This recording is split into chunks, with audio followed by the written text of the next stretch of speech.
میں بڑی برکت ہے، بلکہ کائنات کی ہر برکت ہے ہی اللہ کے نام سے، ہر برکت اللہ کے نام سے ہے۔ اس کی ایک مثال آپ سمجھ لیں، نبی کریم صلی اللہ علیہ وسلم پر جب پہلی وحی جناب جبریل علیہ السلام رمضان کے مہینے میں 21ویں رات لیلۃ القدر رات کے وقت غار حرا میں نبی کریم صلی اللہ علیہ وسلم کے پاس آئے اور جناب جبریل کہتے ہیں اقرا، پڑھیے، فرمایا میں پڑھا ہوا نہیں ہوں۔ جناب جبریل علیہ السلام نے نبی پاک کو پکڑا، اچھی طرح سے دبایا، چھوڑا، کہا اقرا، پڑھیے، فرمایا پڑھا ہوا نہیں ہوں۔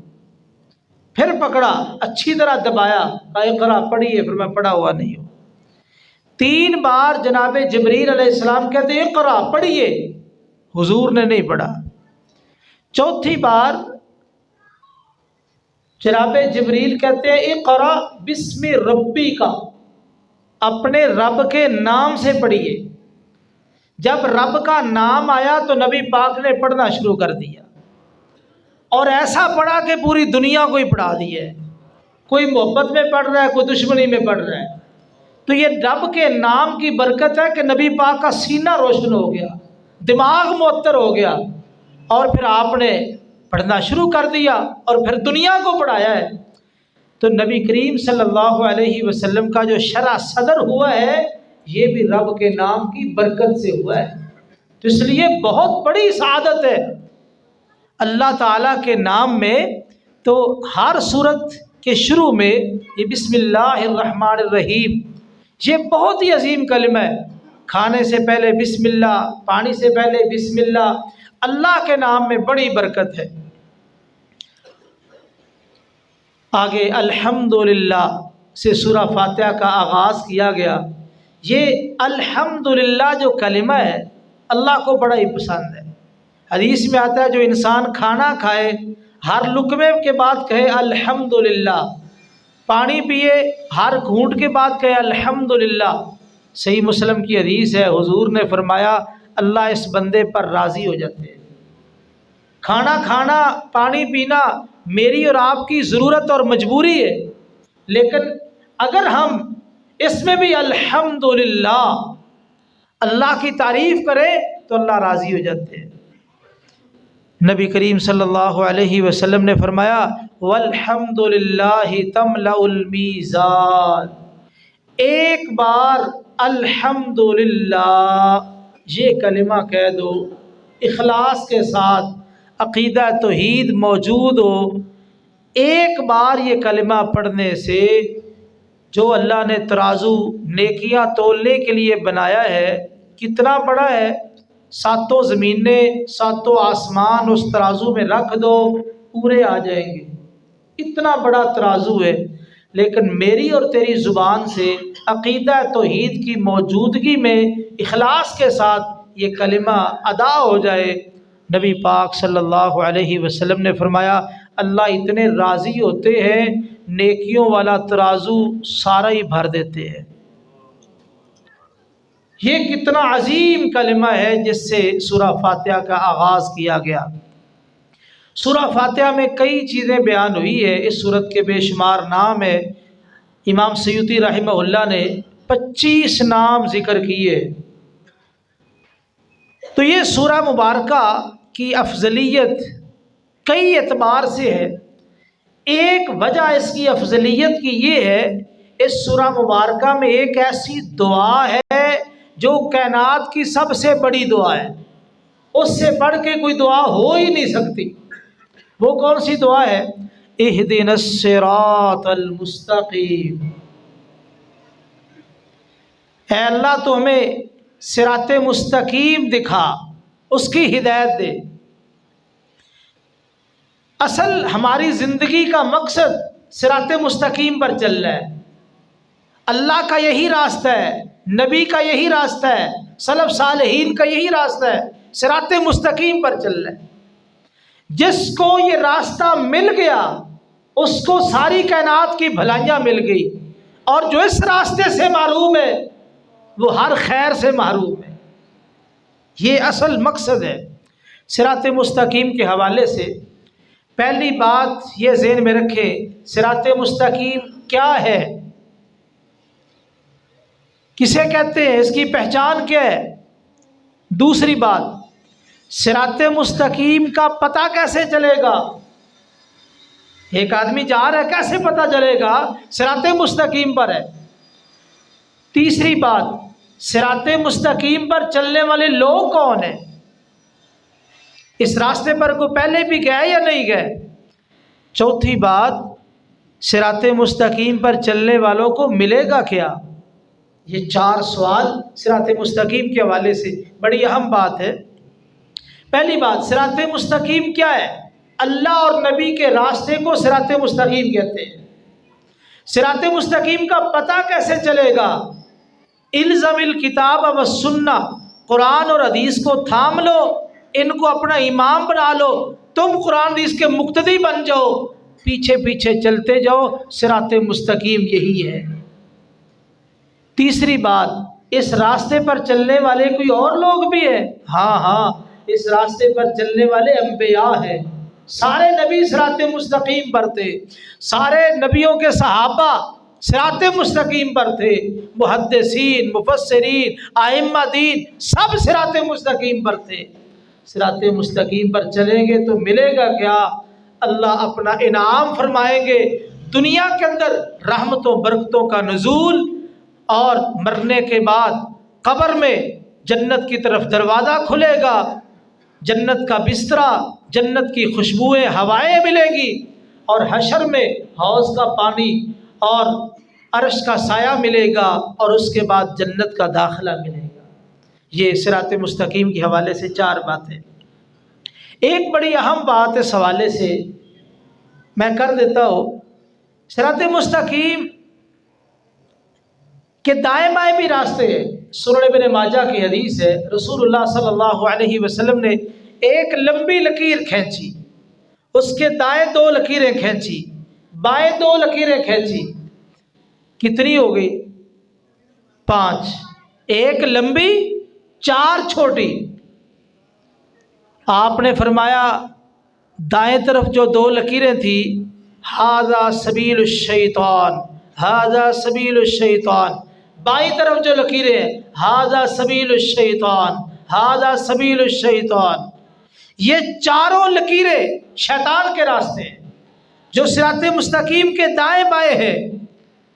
آج کئی لوگ کہتے ہیں نا 4 مذہب پر حق ہے، حق ایک ہے، حق کتنے ہیں، ایک، الحق من ربک، حق تیرے رب کی طرف سے ہے، حق ایک ہے، حق 4 نہیں ہے، کہتے 4 مذہب پر حق ہے، نہیں، ایک حق ہے، وہ تلاش کرو۔ حضور نے فرمایا 4 لکیریں کھینچ کے حضور نے فرمایا یہ 4 حق پر نہیں، شیطان کے راستے ہیں۔ حق پر کیا ہے، یہ جو لمبی لکیر ہے نا، وَأَنَّ هَذَا صِرَاطِي مُسْتَقِيمًا، یہ میرا سیدھا راستہ ہے، اس راستے پر چلو۔ تو اس لیے اگر چاہتے ہو صراط مستقیم مل جائے، دائیں بائیں بڑے راستے آپ کو نظر آئیں گے، لیکن الزم الکتاب والسنہ، قرآن اور حدیث کو تھام لو، ان کو امام بنا لو، تم مقتدی بن جاؤ، قرآن حدیث کے پیچھے پیچھے چلتے جاؤ، تم صراط مستقیم پر ہو۔ یہ قرآن اور حدیث حوض پر بھی ہوں گے، جو قرآن حدیث کے مطابق عمل کرنے والا ہوگا اسے نبی کے حوض سے پانی ملے گا، دوسرے بندے کو نہیں ملے گا۔ سورہ بقرہ، اس کے آغاز میں اللہ تعالیٰ نے 3 جماعتوں کا ذکر کیا، متقین کا، کافروں کا، منافقوں کا۔ آغاز میں ہی 3 جماعتوں کا ذکر کیا، ان کی صفات بیان کی۔ اس میں ایک بہت بڑا سبق ہے، جو بھی قرآن کا قاری ہے، قرآن کا طالب علم ہے، وہ قرآن کے آغاز میں ہی یہ فیصلہ کر لے، میں قرآن کو پڑھ رہا ہوں متقی بن کر، کافر بن کر، یا منافق بن کر، کس نظریے سے پڑھ رہا ہوں۔ یہ قرآن کے قاری کو آغاز میں ہی فیصلہ کرنا پڑے گا۔ اللہ ہمارا شمار متقین میں فرما دے۔ یہاں پر اللہ نے ایک بڑی پیاری بات کہی ہے، فرمایا یہ کتاب، اس میں کوئی شک نہیں ہے۔ شک تو لوگوں نے کیا ہے، کیا جی قرآن میں لوگوں نے شک نہیں کیا ہے؟ امریکہ میں فرقان نامی انہوں نے باقاعدہ قرآن شائع کیا ہے، شک لوگوں نے کیا ہے، تو اللہ کہتے اس میں شک کوئی نہیں ہے۔ تو اس کا جواب یہ ہے، شک کرنے والے کم عقل اور کم فہم ہے۔ عقل و بصیرت دنیا کے اندر جو مسلم ہے، ان کے تمام تر قوانین کو مد نظر رکھو، قرآن کو پڑھو، تو پھر آپ فیصلہ کرو کہ قرآن مجید میں شک ہے کہ نہیں۔ عقل بصیرت کا یہ تقاضا ہے۔ قرآن مجید ہر اعتبار سے اعلیٰ مرتبے پر فائز ہے اور شک و شبہ کی کوئی اس میں گنجائش نہیں ہے۔ اس کی اپنی عقل میں فطور ہے، اپنے فہم میں فطور ہے، قرآن کے اندر کوئی نقص اور عیب نہیں ہے۔ فرمایا ھدی للمتقین، یہ کتاب متقین کے لیے ہدایت ہے۔ متقین اس سے فائدہ اٹھاتے، یہ نتیجہ تن اس کی مثال یوں سمجھیے، سورج چمک رہا ہو، نبینے شخص کو فائدہ ہو سکتا ہے؟ سورج کے چمکنے کا نبینے بندے کو فائدہ ہو سکتا ہے؟ کیوں نہیں؟ اس کی آنکھوں میں بینائی نہیں ہے، نبینا ہے، نظر نہیں آتا، اس کے لیے سورج کا چمکنا نہ چمکنا برابر ہے۔ جس طرح ایک نبینا شخص سورج کے چمکنے سے مستفید نہیں ہو سکتا، اسی طرح کم فہم کم عقل وہ شخص بھی قرآن مجید سے مستفید نہیں ہو سکتا۔ اگر اس سے مستفید ہونا ہے، اپنے دل و دماغ میں رب کا ڈر پیدا کر لو، تب قرآن کی سمجھ آئے گی۔ اور جب اللہ کی ذات کو سمجھو گے، وہ ذات کتنی عظیم ہے، رب کتنا عظیم ہے، تبھی پتہ چلے گا اس کا کلام کتنا عظیم ہے۔ اس لیے پہلے رب کا ڈر دل و دماغ میں بٹھاؤ، اس کے بعد پھر قرآن کو پڑھو۔ اور قرآن جو بولتا ہے دنیا حیران رہ جاتی ہے۔ یہ تمہارے سائنسدان، سائنس بڑی ترقی پر ہے، یہ سائنس بھی اگر سیکھتی ہے تو قرآن سے، سائنسدان بھی قرآن کے سامنے ہاتھ جوڑ کے بیٹھے ہوتے، اس سے سیکھنے ہوتے۔ اور قرآن نے ایسے فلسفے پیش کیے، آج کی سائنس وہ بھی گھٹنے ٹیک چکی ہے، قرآن کے فلسفے کا مقابلہ نہیں ہو سکتا۔ ایک ہی جواب اور ایک ہی زبان پہ جملہ آتا ہے، وہ ذات پاک ہے جس کا یہ کلام ہے، ایک اس کے علاوہ کوئی بات نہیں ہے۔ متقین کی صفات بیان کی، آگے کافروں کا ذکر کیا، منافقوں کا ذکر کیا۔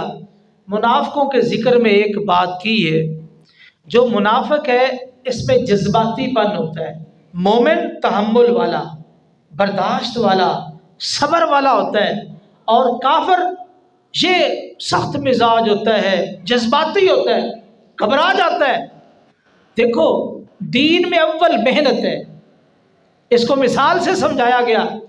بارش سے پہلے طوفان آتا ہے، آندھی آتی ہے، جھکڑ چلتے ہیں، درخت ٹوٹ جاتے ہیں، کئی نقصان ہو جاتے ہیں، اور اسی طرح کڑک بجلی کی چمکے، یہ آوازیں آتی ہے، بندے گھبرا جاتے ہیں، پریشان ہو جاتے ہیں۔ لیکن یہ ساری چیزیں پیش خیمہ ہے، ابھی چند لمحوں بعد اللہ کی رحمت برسنے والی ہے، ہر چیز پر سکون ہو جائے گی۔ منافق دین کا روزہ رکھتا ہے، لیکن وہ نماز عصر کے قریب ہی توڑ دیتا ہے، گھبرا جاتا ہے، پریشان ہو جاتا ہے۔ دین میں اول محنت ہے، مشقت ہے، بالآخر رحمت ہی رحمت ہے۔ دیکھو نبی کریم صلی اللہ علیہ وسلم مکہ میں کتنی محنت کی ہے، کتنی مشقتیں برداشت کی ہے، لیکن اس کے بعد بدر کا مارکا، احد کا مارکا، پھر آہستہ آہستہ احزاب، اس کے بعد پھر اللہ نے رحمت کر دی۔ پھر آہستہ آہستہ وَرَأَيْتَ النَّاسَ يَدْخُلُونَ فِي دِينِ اللَّهِ أَفْوَاجًا، فوج در فوج لوگ دین میں داخل ہو رہے ہیں۔ تو یہ دین میں اول محنت ہے، تو اس لیے اس محنت سے نہ بھاگو، ڈٹ جاؤ، استقامت اختیار کرو۔ جو اس پہ ڈٹ جائے گا وہ مومن انسان ہے، جو گھبرا جائے گا وہ منافق ہے۔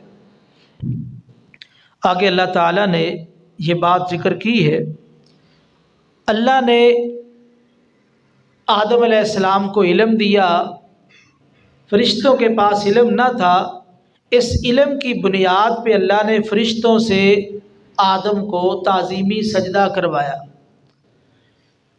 اللہ کہتے ہیں کہ فرشتوں کو حکم ہوا کہ سجدہ کرو، ابلیس نے انکار کر دیا۔